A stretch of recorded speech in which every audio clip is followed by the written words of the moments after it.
terdakwa. Surat dakwaan berdasarkan penetapan majelis hakim tanggal 16 Desember 2019, terdakwa diminta dan pembelaan pada DKI tanggal 22 Desember 2019 dengan dakwaan bentuk alternatif.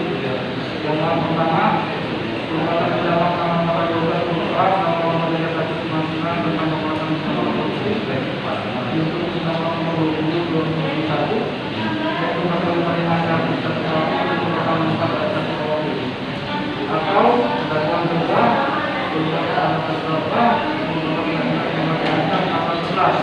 Undang-Undang Nomor 3199 tentang korupsi bagaimana dari Undang-Undang Nomor 20/2021 dengan Undang-Undang Nomor 31 itu pasal 55 dan 1 KUHP itu dalam pasal 1 KUHP. Majelis hakim yang mulia adalah bersama hakim penuntut yang kami hormati.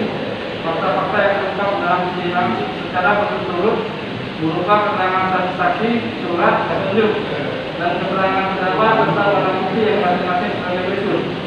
1. Keterangan saksi. Dalam persidangan telah didengar keterangan 40 orang saksi dengan keterangan sebagaimana